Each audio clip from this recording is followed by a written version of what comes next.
મિત્રો, મારું નામ રીના છે. હું ગુજરાતના એક નાના ગામમાં રહું છું, જેનું નામ એક ચંદનપુર. મારી ઉંમર 30 વર્ષની છે. મારા માતા પિતા સાદા ખેડૂત હતા. ઘરે થોડી ખેતી હતી અને તેમાંથી ઘર ચાલતું. બાળપણથી જ હું ખેતરના કામમાં મદદ કરતી, ઘરના કામ સંભાળતી. મેં ધોરણ 10 સુધી અભ્યાસ કર્યો. ત્યારબાદ ઘરની જવાબદારીઓ વધી ગઈ. 27 વર્ષની ઉંમરે મારા લગ્ન વિક્રમ સાથે થયા. વિક્રમ પણ આ જ ગામમાં હતા. અમે ઘરે થોડી ખેતી કરતા, સાથે ગામમાં નાનો કિરાણાનો દુકાન પણ ચલાવતા. તેમની મહેનત, સરળ સ્વભાવ અને હંમેશા હસતા રહેવાની આદત મને ખૂબ ગમતી. અમારી પાસે નાનું પાકું મકાન હતું, થોડી ખેતી અને દુકાન હતી. અમે બંને મળીને જીવન ચલાવતા. સવારે વહેલા ઉઠીને ખેતરનું કામ, દુકાન ખોલીને ગામમાં ગ્રાહકોને સામાન આપવાનો, બપોરે થોડી આરામ કરીને અમે સાંજે ફરી કામ. રાત્રે અમે બંને બેસીને વાતો કરતા. 2 વર્ષ પછી મારા જીવનમાં આવ્યો અમારો નાનો દીકરો આરવ. તેના આવવાથી ઘરમાં ખુશીઓ છવાઈ ગઈ. આરવની નાની નાની હરકતો, તેનું હાસ્ય બધું જ અમારા દિલને ભરી દેતું. વિક્રમ તેને ગોદમાં લઈને રમાડતા અને કહેતા, આ મારો રાજકુમાર છે. પરંતુ જીવન ક્યારેક સરળ રહેતું નથી. એક દિવસ વિક્રમે ગામની બહારથી કેટલીક ખરીદી કરવાની હતી. તેઓ નજીકના શહેરમાં ગયા અને કહ્યું કે સાંજ સુધીમાં પાછા આવી જઈશ. પરંતુ સાંજે ખબર પડી કે રસ્તામાં એક મોટા વાહન સાથે અકસ્માત થયો અને વિક્રમ ત્યાં જ ગુજરી ગયા. જ્યારે લોકો ઘરે આવીને આ સમાચાર આપ્યા ત્યારે મારી દુનિયા ધરાશાયી થઈ ગઈ. હું આરવને ગોદમાં લઈને રડતી રહી. નાનો આરવ વારંવાર પૂછતો, મમ્મી પપ્પા ક્યારે આવશે? અને હું તેને ચૂપ કરાવતી રહી, પણ મારા આંસુ રોકતા નહોતા. વિક્રમના ગયા પછી જીવન બધું કઠિન બની ગયું. મારા આંસુ સરવા ઘણા વર્ષો પહેલાં જ ગુજરી ગયા હતા. મારા માતા પિતા પણ બીમાર હતા, તેથી કોઈ સહારો નહોતો. ખેતી અને દુકાન હતી, પરંતુ બધું એકલા સંભાળવાનું પડતું. સવારે વહેલા ઉઠીને ખેતરનું કામ, દુકાન ચલાવવાની, બધું એકલા જ. આરવ ત્યાં માત્ર 2 વર્ષનો હતો. તેને એકલો મૂકીને કામે જવું પડતું, ત્યારે મારું હૃદય તૂટતું. ક્યારેક પાડોશીને સોંપીને જાઉં, ક્યારેક તેને સાથે લઈ જાઉં. દુકાન અને ખેતીમાંથી જે પૈસા મળતા તેમાંથી ઘરનો ખર્ચ, આરવની જરૂરિયાતો, બધું કોઈ રીતે ચાલતું.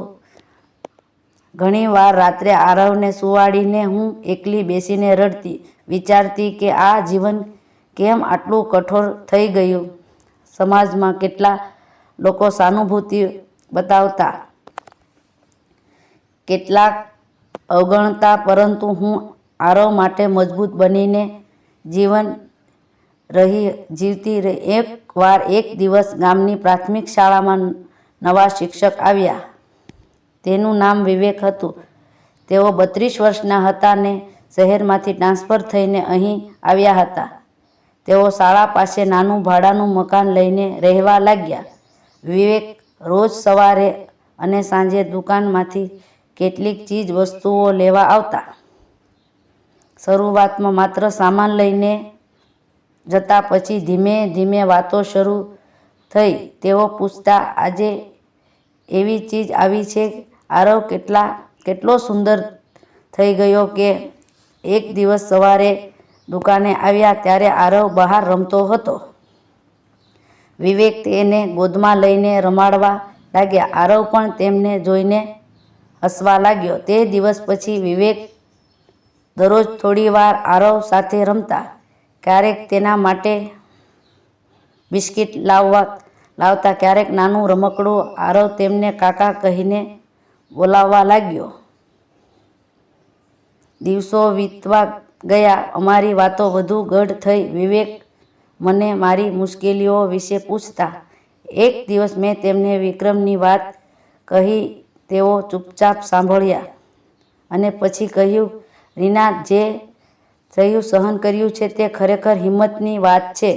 તું કેટલી આરવને અને ઘરને આટલી સારી રીતે સંભાળે છે એ જોઈ મને તારા પર ગર્વ થાય છે.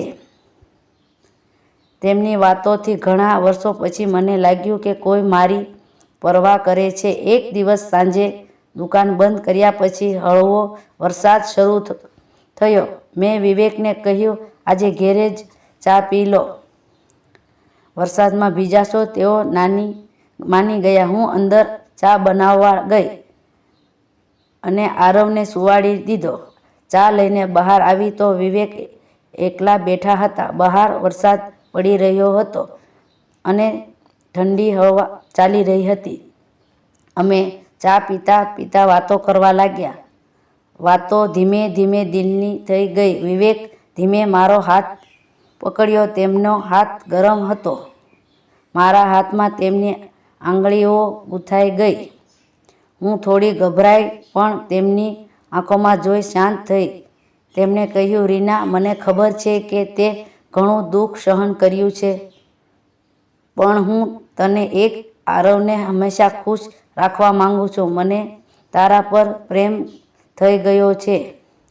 તેમનો અવાજ ધીમો અને સાચો હતો. મારા આંસુ ખુશીના છલકાય. ઘણા વર્ષો પછી કોઈને મારા હાથને આટલી હૂંફથી પકડ્યો હતો. મેં હાથ પાછો ન ખેંચ્યો અને ચૂપચાપ બેઠા રહ્યા, હાથમાં હાથ રાખીને.